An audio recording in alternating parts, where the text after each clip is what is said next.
Esther Duflo, bonjour. Merci beaucoup de nous accorder cet entretien.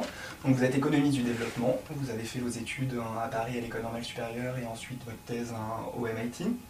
Et donc là, vous revenez cette année en France, puisque vous êtes titulaire de la chaire Savoir contre pauvreté au Collège de France, où notamment vous présentez vos travaux en cours et vos derniers travaux, notamment à travers donc ces expériences, cette méthode expérimentale en économie du développement. Donc la méthode expérimentale, les expériences randomisées, comme vous les appelez. D'abord, qu'est-ce que c'est? C'est une méthode qui est utilisée pour essayer d'évaluer l'impact d'un programme ou d'un projet. Donc, moi, je travaille surtout sur la lutte contre la pauvreté, et surtout sur les pays en développement, donc ça va être l'impact de projets dans des domaines comme l'éducation, la santé, la corruption, le crédit, etc. dans les pays en développement. Mais c'est des méthodes qui peuvent tout à fait être appliquées dans d'autres pays, qui l'ont d'ailleurs été. Le principe général, c'est de s'approcher au mieux, si vous voulez, de la méthode de l'essai clinique. Donc on compare des gens qui ont bénéficié d'un traitement, dans le cadre d'un essai clinique, ce sera un nouveau médicament, et des gens qui n'en ont pas bénéficié. Et on veut tout mettre en œuvre pour que ces gens soient le plus comparables possible. Et donc, dans la vie réelle, ce à quoi on s'expose quand on essaye de comparer des gens qui ont, par exemple, été bénéficiaires d'un programme, disons, de construction d'école, et d'autres qui n'ont pas été bénéficiaires, c'est que les raisons pour lesquelles les programmes sont attribués et la façon dans laquelle les programmes sont attribués fait qu'en général, les bénéficiaires ne sont pas du tout comparables avec les non-bénéficiaires. Par exemple, on peut mettre les écoles dans les endroits où les gens les veulent le plus, auquel cas on aura une éducation plus élevée dans ces endroits-là, ou on pourrait mettre les écoles dans les endroits où les gens ont le plus besoin d'école, auquel cas on aura une éducation plus faible dans ces endroits. Donc, l'idée de l'expérience randomisée, c'est de travailler avec les partenaires de terrain, qui peuvent être soit des ONG, soit des gouvernements locaux, soit des compagnies privées, par exemple, qui ont un programme, qui veulent mettre en œuvre pour, depuis le début, construire des conditions où ceux qui bénéficient du programme sont entièrement comparables à ceux qui n'en bénéficient pas, dans un premier temps. Donc la manière dont on fait ça, c'est qu'on définit d'abord un échantillon, par exemple 200 villages où on pourrait construire des écoles, et on choisit au hasard où on va mettre ces écoles, en tout cas où on va les mettre initialement. Donc par exemple, si une ONG a de quoi financer la construction de 100 écoles, ils vont choisir 200 villages au lieu de choisir les 100 qu'ils auraient choisis de toute façon. Et puis après, on collecte des données sur les 200 depuis le début, ce qui permet de comparer par exemple la scolarisation des enfants dans ce cas-là sur les deux types de villages. Puis en général, quand l'expérience est terminée, on construit des écoles partout. D'accord. Donc là, ces programmes d'aide au développement et ces programmes d'expérimentation, vous les conduisez en grande partie à travers cette structure, le Poverty Action Lab, JPAL, qui donc a en cours là pour le moment une centaine de projets. Quels sont les types de projets que vous conduisez? Alors, il y a vraiment tout un spectre de projets qui va de projets d'éducation, où on s'intéresse à la fois à l'accès à l'école et à la qualité de l'école, les projets de santé, donc, où on s'intéresse moins, comme le ferait le médecin, à l'efficacité d'un tel traitement ou d'un autre, et plus à essayer de comprendre les comportements de santé et les caractéristiques de l'offre et comment améliorer cette offre. Il y a des programmes qui ont à voir avec le marché du crédit ou plus généralement l'accès aux services financiers, comme l'épargne et le crédit et l'assurance. Il y a des programmes qui ont à voir avec tout ce qui est gouvernance et corruption. Donc, par exemple, l'impact de règles spécifiques de décisions dans les gouvernements décentralisés, est-ce qu'il vaut mieux avoir des votes ou des réunions. Et puis il y a d'autres programmes qui ne rentrent pas très facilement dans aucune de ces catégories, par exemple, pour essayer de déterminer le niveau de discrimination qu'il peut y avoir dans une société, etc. Donc il y a tout un ensemble de programmes de ce type. D'accord, donc un spectre assez large. Et après, au niveau de la mise en œuvre, en termes de gouvernance et en termes institutionnels, comment est-ce que ça se passe exactement? Est-ce que vous répondez, est-ce que ce sont les États, les gouvernements locaux qui vous contactent? Est-ce que c'est vous qui êtes proactif? Et au niveau de la définition du projet, de sa mise en œuvre, comment s'articulent les différents niveaux de décision, avec notamment les pouvoirs publics locaux? Pour un projet de ce type, il faut toujours 3 éléments. Il faut un partenaire de terrain qui a envie de mettre en œuvre le projet et qui a envie qu'il y ait une évaluation. C'est vraiment très important qu'il ait envie qu'il y ait une évaluation parce que c'est quand même un peu contraignant. Le fait qu'il y ait une évaluation, déjà on leur dit où aller, et puis ensuite une fois qu'un protocole est déterminé, il faut essayer de pas trop en bouger, etc. Donc il faut vraiment que les gens soient très, très volontaires. Ça ne va pas jamais se faire sans plus que leur accord, mais leur implication profonde dans le projet. Donc ce partenaire de terrain, ça peut être, comme je le disais, soit un gouvernement, soit une ONG, soit une entreprise privée. Ensuite, il faut un chercheur ou une équipe de chercheurs qui s'intéresse suffisamment au projet pour avoir envie de le mettre en œuvre. Et enfin, il faut quelqu'un qui s'intéresse suffisamment au projet pour avoir envie de le financer. Donc il faut que ces 3 éléments soient réunis. Lequel vient en premier, ça dépend. Il y a les 3 cas de figure où il y a des projets qu'un chercheur ou un groupe de chercheurs voulait vraiment, sur lesquels ils voulaient vraiment travailler. Par exemple, ça fait de nombreuses années qu'ils voulaient vraiment travailler sur l'impact du microcrédit, puisqu'il n'y avait aucune évaluation de ce type. Donc je cherchais activement une opportunité de le faire. Il y a d'autres cas où c'est le partenaire de terrain qui a quelque chose qui a vraiment envie que le projet soit évalué. Donc ça peut être une ONG. Par exemple, une ONG indienne, Seva Mandir, nous avait contacté explicitement pour voir si on pouvait travailler avec eux sur la manière d'améliorer leur offre en termes de santé. Donc là, la demande vient d'eux. Un autre exemple, puisque vous parliez du gouvernement, c'est le gouvernement du Rajasthan, le département de la police, donc le ministère de l'Intérieur, nous a contactés pour savoir si on voulait travailler avec eux pour trouver des moyens d'améliorer l'efficacité de la police, de réduire la corruption et d'améliorer l'image de la police auprès du public. Donc là, c'est eux qui nous ont contactés. Probablement sans savoir exactement ce qu'on faisait et comment on le faisait, mais donc à ce moment-là, nous on répond à cette demande sous la forme de voilà ce qu'on peut faire avec vous. Donc on va commencer par trouver un certain nombre d'idées dans la littérature, en parlant avec des policiers, des juges, des associations d'usagers, etc. pour trouver des choses à essayer, puis ensuite on va les essayer. Et puis ensuite, on regardera qu'est-ce qui marche pas. Donc là, la demande initiale vient du gouvernement. Après, évidemment, il y a un long processus c'est pas vraiment de négociation, mais c'est de discussion pour arriver à un projet qui ressemble probablement pas forcément à ce qu'ils avaient pensé au début.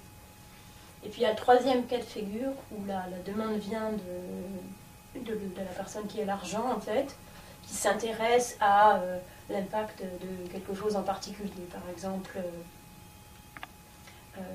l'AFD, l'Agence française du développement, finance beaucoup de projets de microcrédit. Donc ils avaient été vraiment très intéressés d'évaluer un de ces projets pour savoir ensuite comment, pour illuminer, disons, l'ensemble de leurs activités dans ce secteur-là. Donc le point d'entrée peut être un de ces 3 points d'entrée. Et après, de toute façon, il faut une collaboration tellement étroite entre les trois membres qu'on ne peut jamais parler de projet commandité, soit par un partenaire, soit par quelqu'un qui le finance, soit par un chercheur. Parce que de toute façon, à la fin, ça va toujours être...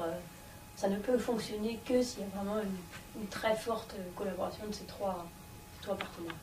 D'accord. Et alors après, dans la mise en œuvre, cette collaboration se passe sans heurts, où il peut y avoir des intérêts divergents à un moment du processus ou Il y a toujours des heurts, des petits heurts, des petits, comme une voiture sur une route un petit peu, pas entièrement carrossable, il y a toujours des difficultés. Jamais tellement au point de vue, jamais, si vous voulez, philosophique, fondamentale, c'est-à-dire, je ne me suis jamais trouvée, peut-être à mes propres surprises, mais néanmoins c'est le cas, je ne me suis jamais trouvée dans une situation où les résultats qui émergeaient n'étaient pas satisfaisants, donc la personne qui avait voulu le projet a voulu l'enterrer ou comme ça. Donc là, ça s'est jamais produit. Parce qu'en fait, à nouveau, on n'entre pas dans ce processus sans être extrêmement ouvert sur ce que peut être le résultat et surtout sans être extrêmement demandeur d'avoir un vrai résultat.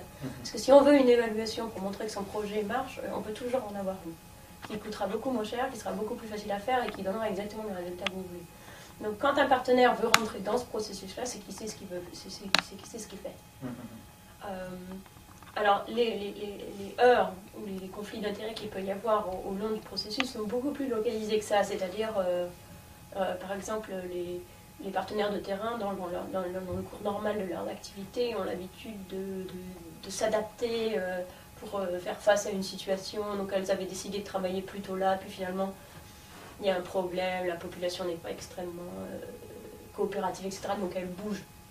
Bon, ça, nous, on va leur demander de ne pas le faire. Donc là, il y a une espèce de conflit entre faire le projet de la manière la plus efficace possible et la moins chère possible du point de vue de l'organisation et de respecter le protocole. Mais bon, ça, on arrive toujours à s'adapter, c'est-à-dire nous, on a quand même une certaine capacité. Les protocoles, il faut les respecter plus ou moins, mais on est capable d'après, au niveau de l'analyse des données, de prendre en compte des différences avec la situation idéale de laboratoire, sinon on irait dans des laboratoires. Et puis, d'un autre côté, les partenaires aussi se rendent bien compte que c'est une situation un peu spécifique et donc on s'adapte. D'accord, ce qui confère une certaine souplesse. Je pense que la chose qui risquerait de ne pas marcher, c'est si c'est un donateur particulier d'une ONG qui imposerait l'évaluation à cette ONG. C'est-à-dire, pour travailler avec nous, ça ne marcherait pas, parce que si l'ONG n'a pas envie de le faire, elle a trop d'opportunités pour la saboter. Donc nous, on ne travaille pas comme ça. Et donc sinon, d'un point de vue financier, ces projets, combien est-ce que ça coûte et qui finance? Donc ça dépend. Les coûts vraiment varient énormément. Si vous faites un projet dans des écoles urbaines, vous avez juste besoin d'aller dans des écoles pour faire un test aux enfants, c'est pas très cher, donc ça peut se faire, disons, pour 50 000 € par an. Si vous faites un projet où vous voulez mesurer l'impact de prévention, de mesures de prévention du sida sur les taux de sida, où il faut des échantillons énormes, parce que le taux d'infection par le VIH, heureusement, ne sont pas très élevés, et que ces échantillons toutes ces personnes sont très très isolées dans les campagnes, etc. Alors, ça peut coûter 2 millions de dollars très rapidement. Donc il y a un peu là aussi il y a tout un spectre. Alors qui paye? C'est une bonne question parce que il est important de se souvenir que l'évaluation comprise comme ça, c'est pas un outil rétrospectif, c'est un outil prospectif, c'est-à-dire les leçons qu'on tire d'un programme, que ce soit que le programme soit un échec ou un succès, sont plus générales. Donc les connaissances qui viennent de ce type d'évaluation sont des biens publics. Et de ce fait doivent être financés non seulement par des gens qui ont un intérêt spécifique à ce projet-là, dans ce contexte-là, mais par des institutions qui financent les biens publics. Donc, quelles sont-elles? Donc, il y a la Banque mondiale, par exemple, qui finance beaucoup d'évaluations, soit de nous, soit d'autres d'ailleurs. Les institutions de recherche, les mêmes qui financent les essais cliniques, par exemple la National Institute of Health, les fondations, les grosses fondations comme la fondation Hewlett, la fondation Gates, MacArthur, ce sont les grosses fondations qui financent à la fois la recherche et l'action. Et occasionnellement, soit des petites fondations, soit même des donneurs privés qui s'intéressent à une chose en spécifique, par exemple, qui ont un intérêt pour l'impact de l'eau au Maroc. Donc ça va être Veolia qui s'intéresse à l'eau. Et évidemment les donneurs bilatéraux aussi, comme on avait parlé de l'Agence française du développement, DFID, qui sont en anglais. Alors après, sur cette méthode expérimentale en économie du développement, cette nouvelle méthode de recherche, cette méthode a suscité un certain nombre de débats, un certain nombre de questions. Tout d'abord, d'un point de vue éthique, est-ce qu'il peut se poser dans la mise en œuvre de certains projets des problèmes éthiques? Est-ce que le fait qu'on évalue un projet potentiellement bénéfique en arbitrairement décidant que certains vont être traités, d'autres pas, peut parfois poser problème? Est-ce qu'il se peut que suite à la mise en œuvre du projet, certaines personnes traitées se retrouvent dans une situation moins bonne qu'avant? Et dans ce cas-là, si ça arrive, y a-t-il des procédures d'indemnisation? Comment ces problèmes éthiques, est-ce qu'ils se posent? Et s'ils se posent, comment sont-ils abordés et traités? Donc comme c'est de la recherche, tous les chercheurs sont dans des universités, les questions éthiques sont encadrées par les comités d'éthique des universités, qui malheureusement en France n'existent pas, mais aux États-Unis sont là. Donc tous les projets passent, en ce qui me concerne par exemple, tous les projets auxquels je fais partie, passent par le comité d'éthique du MIT, qui est le même comité qui gère les problèmes d'éthique liés aux essais cliniques ou à toutes les recherches, d'ailleurs, pas forcément les expériences, toutes les recherches qui impliquent des sujets humains. Et toutes ces questions éthiques sont encadrées donc, par des protocoles qui ont été décidés internationalement, qui s'appellent en général le protocole de Belmont, que tout le monde suit dans le monde, peut-être pas dans le monde entier, mais en tout cas dans tous les pays que je connais, il y a des comités d'éthique qui appliquent les règles de Belmont. Donc en général, un projet reçoit l'avis du comité d'éthique de toutes les universités où les chercheurs sont impliqués, plus un comité d'éthique du pays en question, qui est dans le pays en question. Par exemple, au Kenya, il y a à nouveau le même comité d'éthique qui gère toutes les expériences d'essais cliniques, s'occupe aussi des questions éthiques pour le type de projet qu'on fait. Donc ça, c'est pour l'aspect institutionnel. Il y a un certain nombre de règles qui sont des règles qui sont vraiment complètement de bon sens. L'une d'entre elles, c'est de limiter les risques au maximum auxquels peuvent avoir affaire les gens qui participent à l'expérience. Donc c'est la question de est-ce qu'il peut y avoir des effets négatifs. Alors dans le genre de projet qu'on fait nous, les effets négatifs, les risques, il y en a finalement assez peu. Parce qu'on donne rarement des médicaments, enfin on ne donne jamais les médicaments aux gens. Si on en donne, c'est des médicaments qui sont connus depuis belle lurette. Et on met rarement les gens dans des conditions où on risque de leur faire du mal. Mais de toute façon, dans le plan de protection des sujets, il y a toujours qu'est-ce qui peut arriver de mal au sujet. Le grand problème dans notre cas, c'est des cas de rupture de confidentialité, où s'il y a des informations dont les chercheurs disposent, qui pourraient éventuellement porter tort au sujet si quelqu'un d'autre les obtenait. Donc on est très, très, très soucieux du respect de la confidentialité et très, très soucieux du respect de la liberté des personnes, c'est-à-dire les gens ne sont pas obligés de participer à l'expérience, y compris pour recevoir le programme. C'est-à-dire il peut y avoir des gens qui sont dans le groupe de traitement, par exemple, qui refusent de répondre aux questions, mais puisqu'ils habitent dans le village où le programme est mis en œuvre par l'ONG, ils ont quand même le droit d'avoir le programme. Et là, on est vraiment très, très, très strict là-dessus, pour respecter cette liberté-là. Ensuite, il y a la question de est-ce qu'on prive des gens d'un programme ou pas.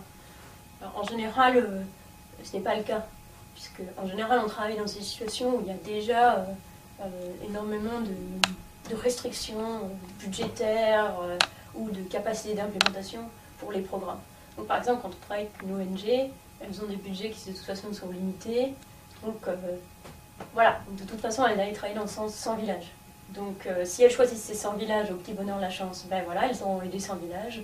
Si ça fait partie d'une expérience, on les a choisis au hasard pendant 200, et ben ça permet de savoir si le programme marche, et s'il marche, ça peut faire un argument puissant pour qu'il soit étendu. Cela dit, on essaye souvent de travailler dans des conditions où il y a une expansion progressive du programme, où donc les gens qui servent de contrôle sont en fait sont retardés par rapport aux gens qui servent de traitement. C'est-à-dire qu'ils vont finir par recevoir le programme, mais plus tard. Donc, par exemple,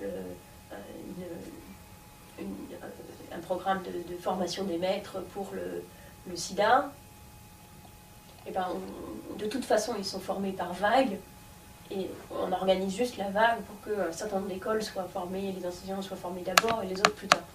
Et là, en général, ça permet plutôt d'accélérer le processus par rapport à ce qui se serait passé normalement, puisqu'il peut y avoir des fonds qui sont spécifiquement destinés à la recherche, qui permettent d'aller plus vite que ce qu'on serait allé si on avait laissé les choses à ce qu'elles sont. Donc, en pratique, on ne rencontre pas de difficultés éthiques. Et quand il y en a, ben, on ne fait pas le projet. Par exemple, une ONG indienne nous avait demandé de travailler avec elle sur leur programme de support aux enfants très mal nourris. Donc ils identifient des enfants très mal nourris, puis une fois qu'ils les ont identifiés, ils donnent aux mères à la fois des conseils et des suppléments. Donc ils voulaient évaluer ce programme, et moi j'ai refusé, parce qu'à partir du moment où on a identifié un enfant très mal nourri, on ne peut pas éthiquement ne pas le nourrir. Donc du coup, on pouvait pas, éthiquement c'était pas possible de participer à ce programme. Je ne pense pas que j'aurais eu l'approbation du comité d'éthique, mais de toute façon, je ne suis même pas arrivée au stade où j'aurais posé cette question. Un autre exemple de ça, c'est les organisations qui s'occupent de réfugiés ou de situations post-conflit, par exemple au Libéria, au Congo, etc. Des organisations qui se posent en ce moment beaucoup de questions sur l'efficacité de ce qu'ils font, comment faire les choses au mieux, etc. Donc ils sont très intéressés par l'approche expérimentale. Donc ils m'avaient invité pour qu'on en parle, pour voir qu'est-ce qu'ils pouvaient faire. Et en fait, moi, ce que je leur dis, c'est que souvent ils ne sont pas dans une position de mettre en œuvre l'approche expérimentale, parce que s'ils s'occupent d'un camp de réfugiés, donc ils s'occupent de leurs réfugiés. Ils ne peuvent pas en même temps traiter les gens différemment à l'intérieur d'un camp de réfugiés, c'est pas possible, ni éthiquement ni pratiquement. Donc c'est vrai qu'il y a ces barrières. Dans ce cas-là, ben, on n'y va pas. Cela dit, je pense qu'on les exagère énormément. C'est-à-dire qu'il y a des cas qui sont très clairs, et dans ce cas-là, voilà, ça pose une limite et puis il faut s'y tenir. Une autre limite qui est très claire, c'est ce que vous disiez avant, c'est-à-dire qu'on ne veut pas faire de mal aux gens, donc on ne va pas leur faire des choses stupides. Donc là aussi, ça pose une limite. Moi, je ne pense pas que ce sont des limites qui soient des vraies limites, puisque de toute façon, on n'a pas envie d'évaluer des choses qui pourraient faire du mal aux gens. Donc, et quand il y a de toute façon une incertitude trop forte, dans ce cas-là, on ne va pas jusqu'au montage de projet. Mais alors, même si on est très conservateur, moi j'ai plutôt un biais très conservateur dans ce que j'accepte de faire, il y a tellement de choses à faire sans entrer dans aucun flou éthique que je ne pense pas que ce soit une vraie barrière. Deuxième type de question sur ces études, c'est sur exactement ce que l'on mesure à travers ces expériences randomisées, ces expériences aléatoires. Donc notamment ces programmes, à chaque fois, sont mis en œuvre dans un pays particulier, dans des villages particuliers, dans des conditions particulières. Les résultats qui sont obtenus, quel est leur degré de généralité?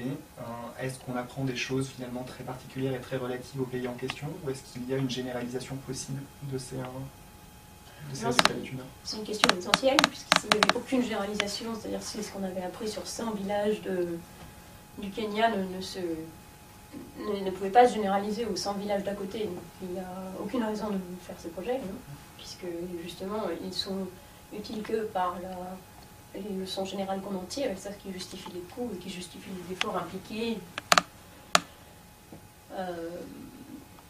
Et c'est vrai qu'il y a toujours la question du contexte, toujours pertinente.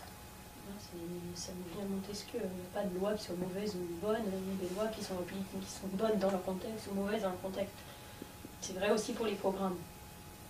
Cela dit, il ne faut pas pousser cela trop loin non plus. On revient à une espèce de grand débat de Hume qui demandait si c'était possible d'apprendre quoi que ce soit de général. On voit tous les jours, on voit le soleil se lever. Ça n'implique pas du tout que le soleil se lèvera demain sans une théorie sur la relation entre les astres et les planètes. C'est pareil pour les programmes. On ne peut pas généraliser d'une expérience spécifique ou d'une observation spécifique, que ce soit une expérience ou pas, sans un cadre théorique, implicite ou explicite. Cela dit, on l'a tous. C'est un peu le fondement même de l'idée qu'il peut y avoir une politique économique. Il n'y aurait pas de politique, il ne serait pas possible d'avoir une politique économique si on pensait qu'il n'y avait absolument aucune pertinence de l'expérience spécifique de quelqu'un sur son voisin. Donc, c'est simplement pas possible de ne pas penser qu'il y ait aucune possibilité d'apprendre quelque chose de plus général à partir d'une expérience particulière. C'est même pas cohérent comme attitude. Donc, il faut... Cela dit, il n'y a pas une généralisation. Si c'était possible c'est pas toujours possible de tout généraliser, le contexte compte, mais du coup c'est une théorie sur ce qui explique l'impact de ce programme qui nous permet de décider si ça va marcher dans un endroit ou un autre. Donc, par exemple, il peut y avoir des théories très simples qui sont des théories physiologiques. Donc, par exemple, Michael Kremer a évalué l'impact du déparasitage. Les parasites intestinaux rendent les enfants malades. Donc si on leur donne une pilule pour les soigner, ça les rend moins malades et du coup ils peuvent aller à l'école plus. On peut penser que ce phénomène-là se généralise très très bien. Il n'y a pas de raison alors que d'autres, par exemple,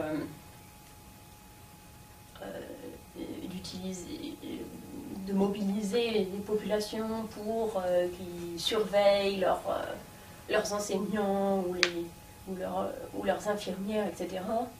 On peut penser que la capacité d'organisation à mobiliser les foules dépend du contexte démocratique, que ce soit possible dans un endroit qui est moins hiérarchique et pas dans un endroit qui l'est plus, par exemple.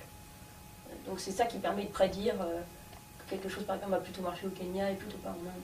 Et donc là, cette démarche-là, vous l'avez ex-ante, ex-post. Est-ce que des fois, par exemple, vous conduisez des programmes dans deux pays différents, relativement similaires, et vous obtenez des résultats différents alors que vous ne vous y attendiez pas? Dans quel sens se fait du coup Puisque j'imagine que vous cherchez aussi à avoir des préconisations. Après, donc cette question-là, quand même, de la généralisation du contexte, vous devez vous la poser, j'imagine. Mais non, plutôt avant, après, pendant.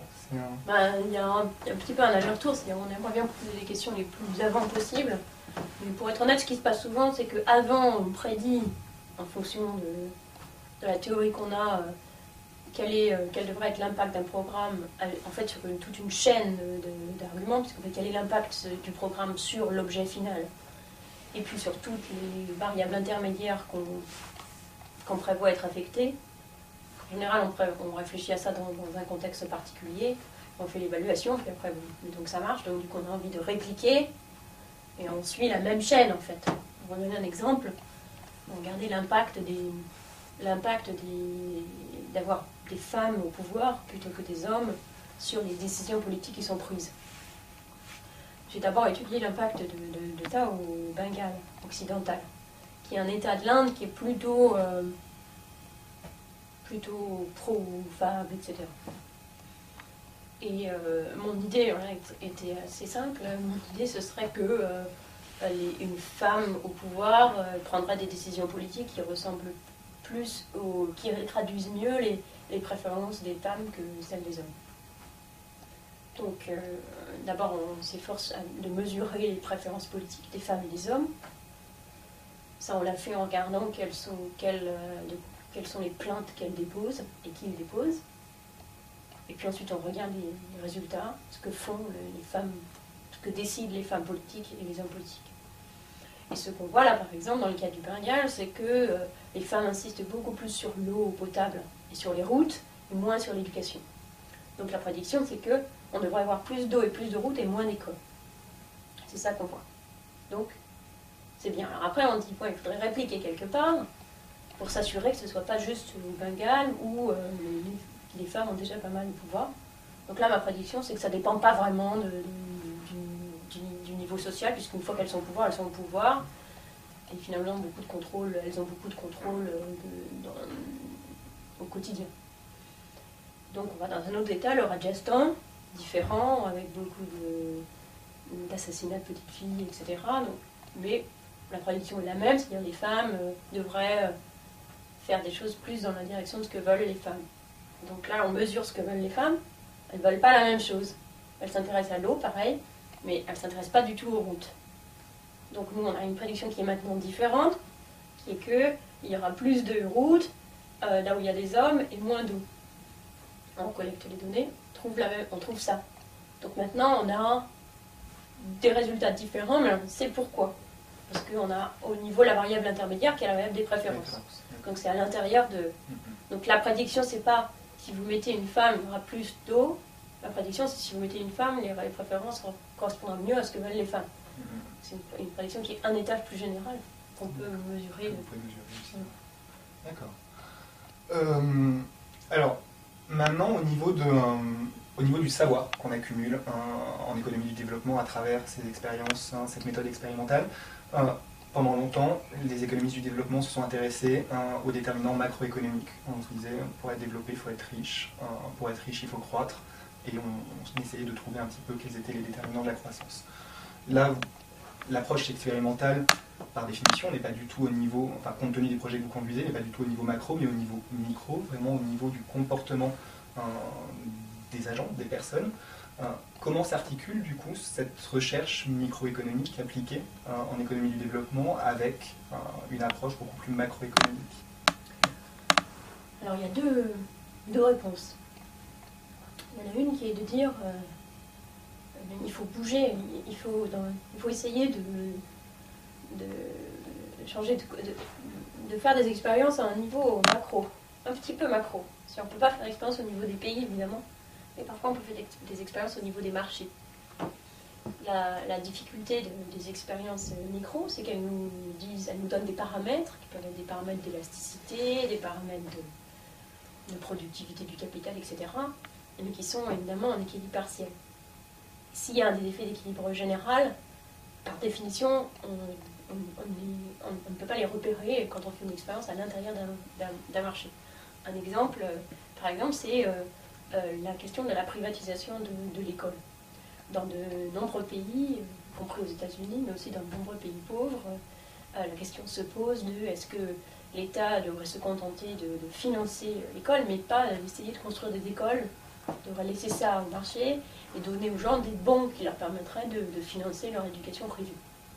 Alors, la première question qu'on peut se poser, c'est une question d'équilibre partiel, c'est-à-dire si nous sommes deux, je vous donne un bon et puis moi je ne reçois pas de bon, donc on nous compare tous les deux et on voit que vous avez plus de chances d'aller dans une école privée, évidemment, et vos résultats sont meilleurs.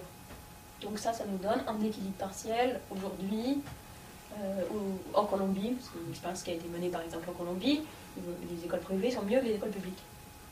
Mais ça ne donne pas la réponse, est-ce qu'il faut arrêter de financer l'école publique et donner des bons à tout le monde?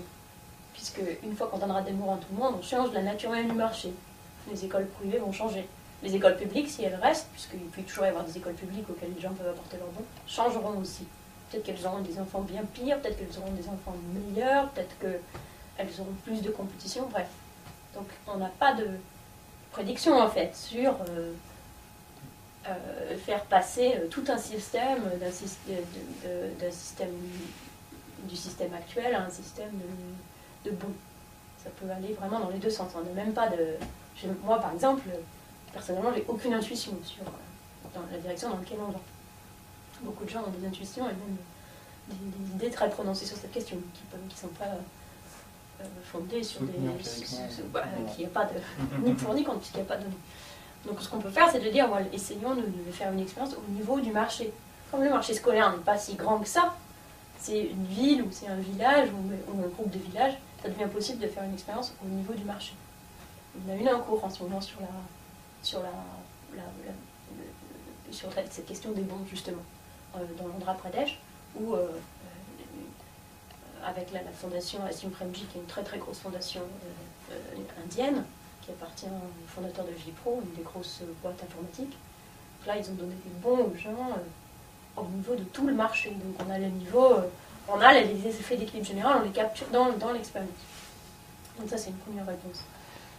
Il y a des limites à cette réponse, parce que ça marche pour le marché de l'école, parce que les gens vont pas trop loin, parce que les enfants ont des petites jambes, donc ça limite un peu le cercle. Mais par exemple, pour le marché du travail, ce serait différent, puisque les gens seraient beaucoup plus prêts à bouger, par exemple, pour trouver un emploi plutôt qu'un autre. Donc quand on fait des expériences de marché du travail très localement, ça ne dit pas ce qui se serait passé si ça passait en tant que politique. Donc là, ce qui devient important, c'est de combiner une approche micro, une approche expérimentale comme ça, qui nous donne quelques paramètres utiles, et de les mettre dans des modèles macro. Et ça, on est vraiment à l'enfance de cet art. C'est plus un art qu'une science, c'est vraiment le début, mais c'est quelque chose, par exemple, que fait Rob Townsend, pour les questions de croissance, justement, où il prend des modèles microéconomiques qui sont en général des modèles de choix de profession, est-ce qu'on devient entrepreneur plutôt que salarié, etc., qui introduit qui comprend des contraintes sur le marché du crédit, des contraintes sur le marché de l'assurance, etc. Il prend des estimations microéconomiques de ces modèles, les différents paramètres de ces modèles, qui viennent, en l'occurrence, pas encore d'expérience, mais qui pourraient, dans le futur, viendront d'expérience. Et ensuite, il essaye de faire tourner comme ça son modèle et de le calibrer sur une économie, en l'occurrence l'économie thaïlandaise, où il a collecté depuis maintenant 15 ans des données tous les ans sur des milliers de ménages thaïlandais. Et donc il les voit croître, le Thaïlande croît très rapidement de toute façon sur cette période-là, et il essaye de voir si son modèle, avec les bons paramètres, réplique les performances de l'économie, à la fois au niveau de la croissance, mais aussi au niveau des inégalités, au niveau des choix professionnels, au niveau des inégalités géographiques, des phénomènes de migration, etc. Et donc ça, à mon avis, c'est vraiment extrêmement prometteur. Et donc la réponse pour le moment, ça prédit bien ou Là, ça prédit pas mal. On peut faire beaucoup mieux, mais étant donné ce qu'on sait faire en termes de faire tourner une petite économie modèle comme ça et de la comparer aux données, on va déjà loin. Et on va déjà beaucoup plus loin que si on prenait un modèle tout simple, il n'y avait aucune de ces contraintes, et qu'on essayait de répliquer l'économie, on n'y arrive pas. Donc il y a un progrès très net. Donc là, c'est combiné plutôt une approche calibration avec des estimations microéconomiques. Et mieux ces estimations seront faites, plus précises elles seront, plus la calibration macroéconomique sera pertinente par la suite. Et en tant qu'approche, ça me paraît plus prometteur que d'essayer de faire des régressions, c'est-à-dire d'essayer d'estimer un modèle statistique à partir de données macroéconomiques qui est trop agrégé. Alors qu'on sait que tous les théorèmes qui permettent l'agrégation, on sait qu'ils ont besoin de conditions où, par exemple, les flux de ressources, les ressources doivent toujours aller à leur meilleur usage, etc. On sait que ces conditions ne sont pas réelles dans les pays en développement, donc c'est même pas la peine d'essayer d'estimer ces modèles sans en tenir compte. Alors, dans le même ordre d'idées, articulation micro-macro, supposons que je suis un chef de gouvernement et j'ai des ressources limitées, mais cela dit, je veux conduire des politiques pour développer mon pays. Est-ce que les résultats que vous obtenez à travers la méthode expérimentale vous permet de me conseiller sur ce que je devrais mieux faire en priorité avec des ressources limitées? Est-ce que je dois plutôt faire des politiques d'éducation, des politiques de santé, de l'accès au crédit, de la réforme agraire? Alors à ce niveau de généralité, moi je préférerais ne pas répondre à cette question. C'est-à-dire, je pense que c'est une question qui est plutôt une question de politique, c'est-à-dire que ça correspond plutôt à un choix de société que à ce qu'un un conseiller technique, en l'occurrence, qui est, disons, plutôt la position que je considère avoir, peut apporter. Par exemple, là où je peux vous venir en aide, si vous êtes un dirigeant d'un pays en développement, c'est une fois que vous avez décidé que vous allez mettre l'accent sur l'éducation, que faire? D'accord. Et donc ça veut dire qu'on n'a pas vraiment d'idée précise des rendements respectifs des types de politiques? On a des idées très précises, et c'est vraiment là-dessus qu'on travaille, sur des rendements respectifs de politiques qui essayent d'arriver au même résultat. D'accord. Par exemple, on sait très bien, on commence à savoir très bien, si vous voulez envoyer les enfants à l'école et faire en sorte qu'ils aient le plus de jours d'école possible, quels sont les différents coûts-bénéfices d'une dizaine d'approches. Donc on peut choisir à l'intérieur de ces approches-là. Et là, moi j'aurais tout à fait confiance de dire faites plutôt ça. En l'occurrence, pareil à l'intérieur de la santé, si vous voulez vacciner les enfants, ou même peut-être une question un petit peu plus générale, c'est-à-dire si vous voulez améliorer l'accès aux soins préventifs, qui est très faible dans les pays en développement, on a beaucoup d'idées, on a beaucoup d'approches. On pourrait subventionner, on pourrait avoir des politiques d'information, on pourrait avoir plus de centres de santé primaire. On est tout à fait capable de comparer toutes ces approches. Et plus on fait de projets, plus on aura de choses à comparer pour pouvoir choisir à l'intérieur de ça. C'est là où on fait aussi des rapports coût-bénéfice, c'est-à-dire dollar sur dollar, parce qu'on peut dire, bon, un enfant plus éduqué va gagner plus de temps, donc si j'investis tant dans les manuels scolaires, ça rapporte tant en termes de revenus supplémentaires à la fin. Mais celles-là, elles me paraissent plus délicates, dans la mesure où il y a d'autres bénéfices que les dollars exactement à chaque politique. Par exemple, l'éducation peut être considérée comme un bien en soi. Moi, je la considère par exemple comme un bien en soi. De même pour la santé. Je pense que ça correspond à un choix de société. C'est dire quelle est la valeur en soi qu'on attribue à l'éducation ou à la santé, ou à l'accès au crédit, ou l'assurance. Et donc c'est des choix qui, je pense que ce serait une illusion d'essayer de se dire que il y a une réponse technique à cette question. Je crois qu'au final, il faudrait une réponse politique à cette question, au sens noble du terme politique. Alors justement, ça nous amène à la question du rôle du chercheur dans dans l'utilisation de ces nouvelles méthodes d'économie expérimentale in vivo. Tout d'abord, le rôle du chercheur en économie empirique, bien souvent, c'était avec des données imparfaites, essayer quand même d'aboutir à un résultat propre à partir d'une question donnée. Donc il y avait un vrai travail technique derrière, de recherche, de méthodes permettant de contrôler d'un certain nombre de biais, etc. Là, on a l'impression que ce qu'on cherche à faire, c'est avoir des données parfaites, mais qu'après, le traitement technique deviendra, puisqu'on aura un groupe de contrôle très proche, un groupe traité, qui permet de contrôler de tout un tas des biais de sélection possibles et imaginables. Le travail technique ensuite de traitement des données, lui, devient relativement simple. Est-ce que ça veut dire que le rôle du chercheur, à travers la méthode expérimentale, change complètement par rapport à ce qui était fait jusqu'à présent? La créativité, l'intelligence, l'aspect technique, etc., ça vient avant. Parfois ça vient après aussi, mais ça veut dire que quelque chose s'est pas bien passé. Mais ça vient avant dans la conception du design de l'expérience. C'est-à-dire on est passé en recherche, dans la recherche en économie de développement, on est passé d'évaluations très très simples. Genre, si je mets plus de manuels scolaires, on parle de combien le niveau va augmenter. Des questions conceptuelles très simples, à des questions plus ambitieuses, plus exigeantes, qui du coup demandent des designs expérimentaux plus sophistiqués. Donc il y a toute une créativité. Alors effectivement, elle est moins d'ordre statistique que d'ordre économique, au sens vraiment de théorie économique. Et mieux on connaît la théorie économique, mieux on est capable de concevoir des expériences qui sont intéressantes, qui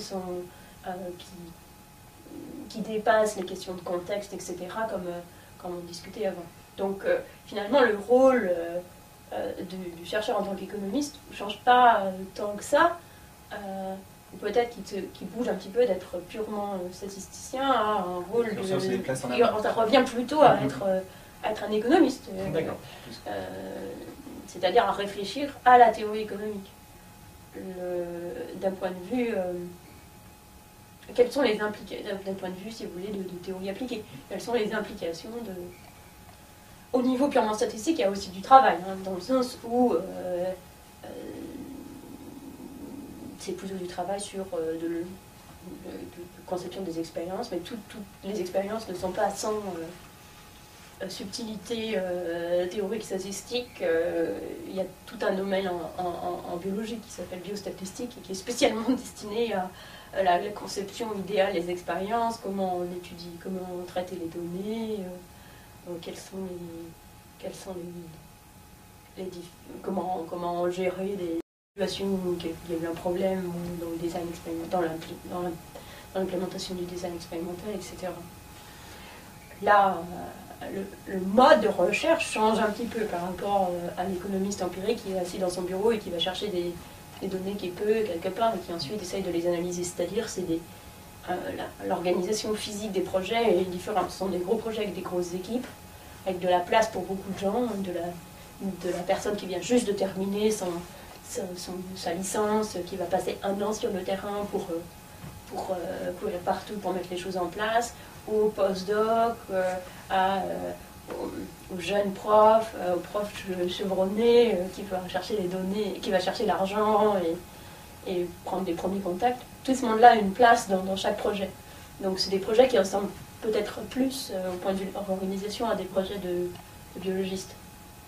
Avec un côté pour les chercheurs, là c'est vrai que là ça change, peut-être pas le rôle fondamental, mais le quotidien, qui a pas mal de management, gérer des crises. Et alors, donc là c'était pour l'évolution du travail du chercheur en tant que tel au sein du monde académique.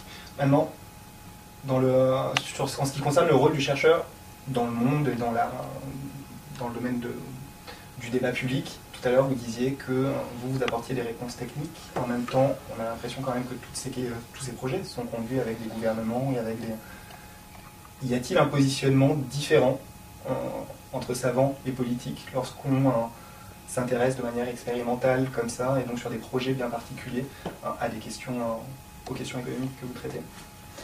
Il y a une tradition économique qui se refuse d'avoir quoi que ce soit à dire sur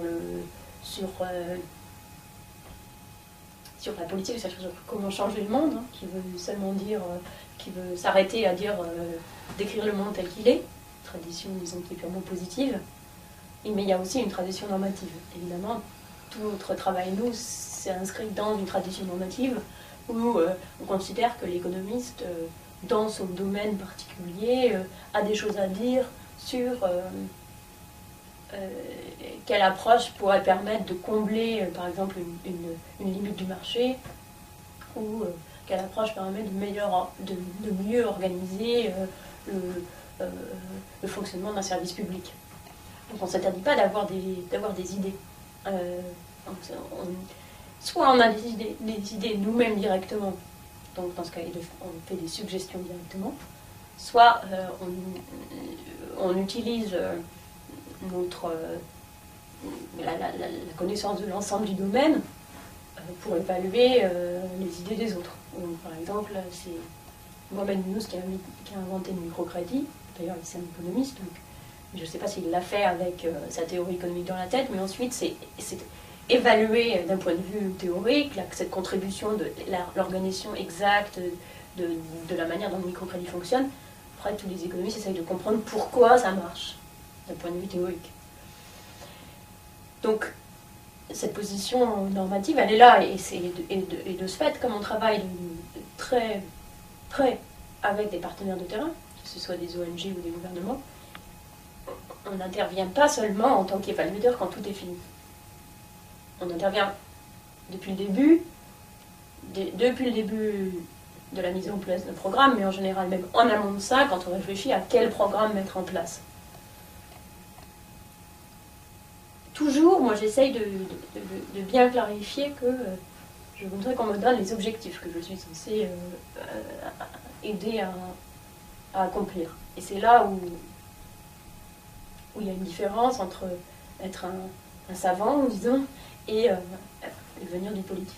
Le politique doit fournir les objectifs. Le politique ou la personne de terrain. Une fois qu'on a fourni ces objectifs, essayer de faire au mieux pour arriver à ces objectifs-là. Et c'est là que je pense qu'on peut parfois avoir quelque chose à dire. Donc ça, c'est le premier rôle dans le monde du savant. Le deuxième, c'est l'évaluation, évidemment. Tout simplement, c'est pas si facile que ça à mettre en œuvre. Conceptuellement, c'est pas très difficile, mais en pratique, ça l'est un petit peu. Ça demande des ressources en termes de temps, etc. Bon, il se trouve que nous, ces ressources, on les a puisque c'est notre métier. Donc, on peut apporter ça. Et dernière question, est-ce que votre travail s'arrête une fois l'évaluation terminée, ou est-ce que toujours pareil, dans un souci de conseil politique, vous assurez la promotion de ces résultats, une forme de lobbying, une fois que vous savez qu'il y a un certain nombre de choses qui marchent, pour essayer de diffuser ces bonnes pratiques? Alors, c'est exactement pour ça qu'on a créé Poverty Action Lab, qui est devenu par la suite Jamii Poverty Action Lab. Parce que le rôle de chaque chercheur, en général, chaque chercheur considère que son rôle s'arrête là, puisque son métier c'est d'écrire des papiers, puis une fois qu'il a écrit le papier, il a écrit le papier. Mais globalement, évidemment, c'est une perte au niveau social, c'est une perte considérable. Il y a des choses évaluées comme ça si après on n'en assure pas le suivi.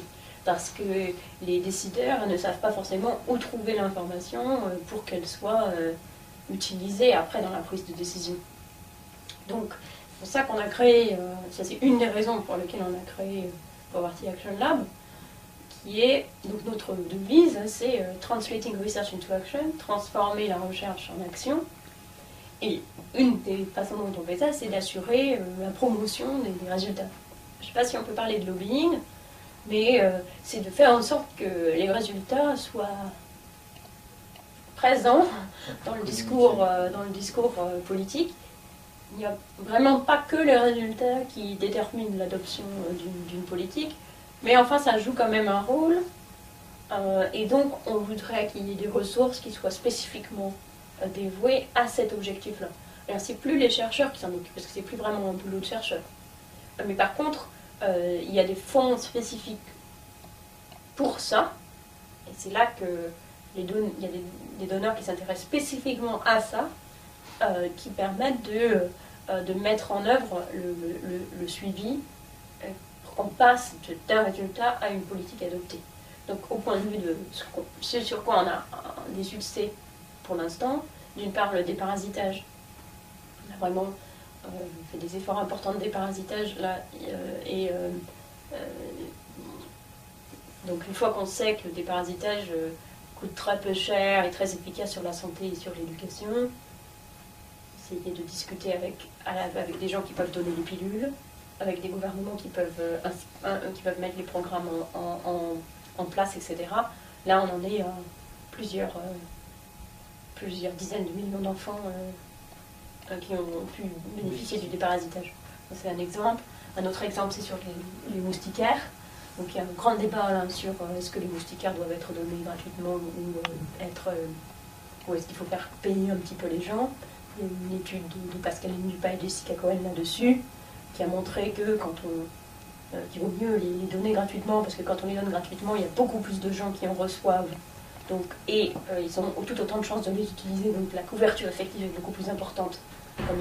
Quand la couverture effective est importante, les moustiques s'en vont ailleurs, donc il vaut mieux le donner gratuitement, en fait, si le rapport coût-bénéfice est plus élevé, paradoxalement.